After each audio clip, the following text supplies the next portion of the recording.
Nah,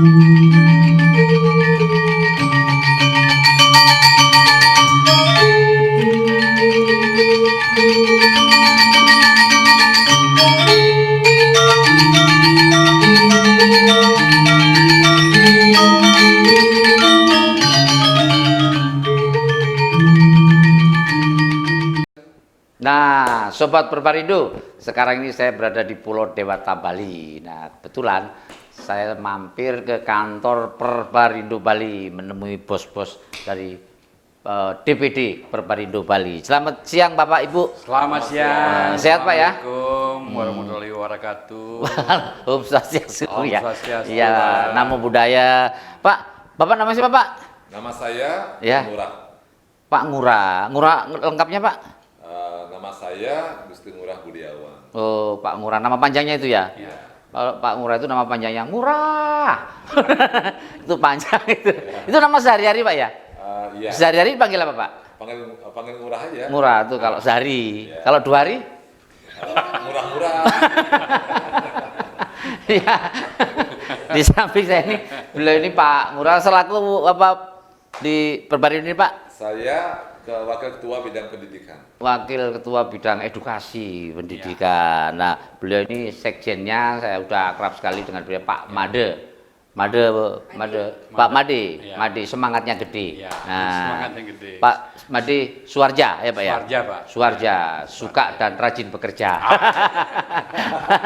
Sekjennya beliau nih, sekjen DPD Perbarindo Bali. Kalau Ibu Bu? Saya Komang Ayu. Oh, Komang Ayu, ya memang sesuai dengan namanya Ayu memang. Pak, ini ngobrol-ngobrol soal kebetulan kan sekarang ini sedang diperingati Hari BPRS Nasional. Nah, untuk DPD Perbarindo Bali ini sedang melakukan kegiatan apa, Pak? Ya. Kegiatan Hari BPR di Provinsi Bali dilakukan secara bersama-sama seluruh anggota. Oh. Yang dipusatkan di Jembrana, Kota Negara. Apa itu orang-orang insan BPR, Ya, kita BPRS? melibatkan seluruh insan BPR, insan masyarakat, dan insan pelaku UMKM. Oh, UMKM. Ya, semoga UMKM ini dengan apa ya, keterlibatan BPR ini semakin maju. Soalnya selama ini ada idiom UKM itu uang keluar melulu. Ini jangan sampai terjadi seperti itu. Ya makanya peran BPR dan BPRS yang sangat diperlukan oleh masyarakat Pak ya, Ya, untuk betul. menggerakkan ekonomi. Nah, tentu Pak Sekjen. Ya. Nah, Pak Sekjen. Baik, terima kasih Pak Tato yang luar biasa kreatifnya. Jadi pada hari ini kami laporkan Pak Tato. Jadi dan kegiatan kita untuk meningkatkan branding BPR. Ya, benar. Yang baru saja kemarin pusatnya kita laksanakan di Negara tanggal 21 Mei Pak, dan memang itu hari kita. Namun sebelumnya Pak, kita di masing-masing kabupaten telah dilakukan edukasi dan literasi. Hampir semua di kabupaten itu kita melakukan dengan UMKM pula. Oh ya. Jadi ya, ya. setiap kabupaten melakukan edukasi literasi itu selalu mengundang UMKM sesuai dengan yang ada di daerah masing-masing. Nah, kemudian setelah mereka melakukan semua di kabupaten, untuk gaum yang lebih besar menunjukkan kepada masyarakat bahwa BPR itu masih ada. Ya. Walaupun kemarin Dampak dari pandemi ini. Iya, dampak daripada pandemi ini BPR masih ada Pak. Ya. Nah, jadi dengan demikian kita sengaja mengambil start yang agak jauh melalui 4 kabupaten Pak, dari Denpasar, Badung, Tabanan, dan pusatnya di Negara Pak. Nah, jadi dengan demikian kita menunjukkan kepada masyarakat bahwa kita itu masih selalu setia. Masih eksis lah Pak ya. Masih eksis dan siap bersama-sama dengan UMKM yang ada di seluruh Bali Pak. Amin. Gitu. Soalnya Bali ini hanya terdampak pandemi. Kalau di Jakarta itu ada pandemi, ada pandemo Pak. Pandemo rame lagi Pak di sana. Bukan cuma pandemi. Nah, Pak, ya. Ibu Ayu Komang di Perbarindo ini selaku apa Bu? Saya bendaharanya Pak. Oh, bendara ini bagian ngurus duit ini Bu. Saya yang ngurus keuangannya di sini. Ini jadi beliau bertiga ini pengurus ini Pak ya? Iya. Ya, nggak ada yang penggemuk ya? Semua pengurus ini.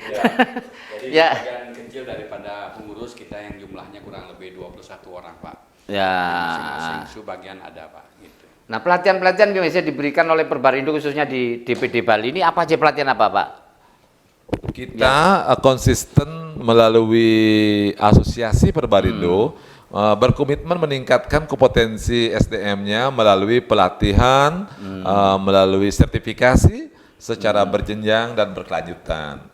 Salah satunya dalam bulan ini kita melakukan pelatihan di penguatan audit internal. Ada audit internal, untuk ya. tujuannya memitigasi risiko terhadap fraud. Nah, kedua juga kita melakukan penguatan pelatihan di bidang apa namanya itu?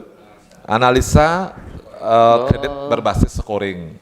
Wis, Ya, luar ketiga biasa. juga sertifikasi kompetensi untuk level direksi dan komisaris juga kita jalankan. Ya, ya marketing communication juga kita lakukan, Markom.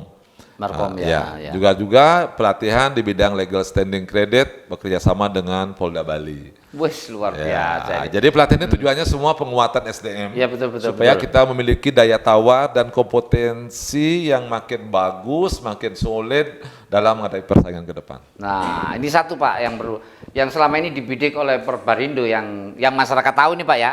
Ini hanya kalangan UMKM, pelaku ekonomi kelas menengah gitu ya. Belum membidik ke remaja ini Pak. Ada kiat nggak Pak? Nah, remaja ini perlu ini Pak, remaja untuk SMA dan mahasiswa ini kan bagaimana bisa direkrut apa bisa tertarik dengan Perbarindo BPRS ini Pak? Apa kiat kira-kira Pak Sekjen? Ya, jadi pada saat kita melakukan edukasi dan literasi, Pak, kita selalu mengundang lapisan masyarakat dari anak-anak muda yang akan menjadi go milenial ini, Pak. Ya. Dan dia itu paling cepat melakukan penyesuaian maupun sosialisasi tentang digitalisasi, Pak. Nah, kemudian kaderisasi daripada nasabah maupun pegawai kita nanti ini adalah bagian daripada kita menyiapkan anak-anak muda ini. Mantap. Jadi ya. yang nanti akan menjadi kader penggerak usaha di BPR adalah anak muda. Begitu pula nanti calon nasabah kita mereka-mereka ini.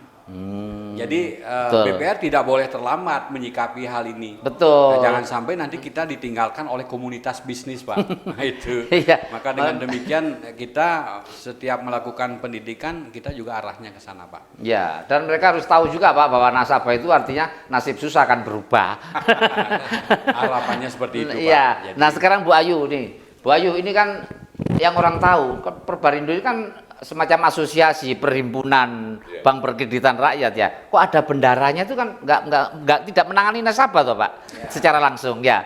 Ya. Karena di sini kan ada panitia pendidikan juga ya Pak. Oh, ya. iya, betul, Jadi segala betul. bentuk dana yang masuk, baik yang keluar, sayalah yang menghandle. Oh gitu. Kalau Benar-benar. semua Pak Wakil yang menghandle kan nanti Iya benar. bingung. Benar. Saya tambahkan Pak Tato, jadi kadang-kadang dalam suatu organisasi itu utuh, organisasi itu hancur, itu rata-rata masalah keuangan. Betul, ya Jadi keuangan. memang itu masalah keuangan. Maka dengan demikian Perbarindo ini menganggap bahwa bendahara itu penting. Karena apa? Segala sesuatu yang kita giat lakukan itu berbayar, Pak. Ya. Jadi tidak ada juga yang tidak, namun ada juga yang berbayar.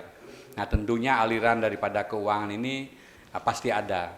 Sehingga untuk menjadi lebih fokus penanganannya, kami yakin di seluruh organisasi DPD Perbarindo bendahara itu ada. Iya. Dulu kalau kita zaman masih sekolah, kita mengenal jenis benda itu hanya ada 3. Benda cair, benda gas, benda padat. Sekarang ternyata jadi 4 tambah bendahara.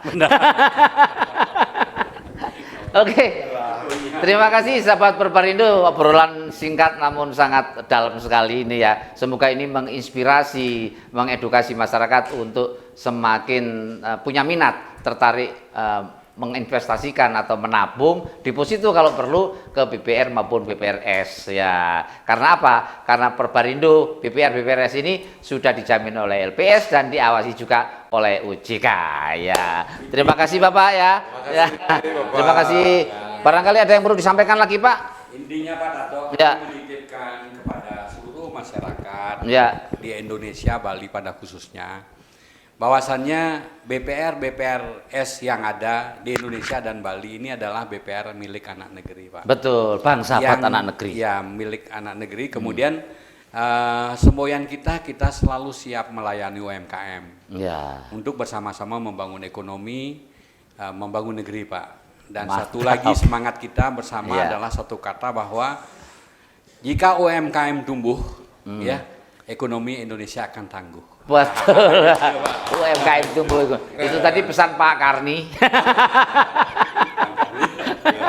Ya, terima kasih Pak ya. Terima kasih. Sampai ketemu di Jakarta Bu, Bapak. Ya, saya pamit langsung ke bandar.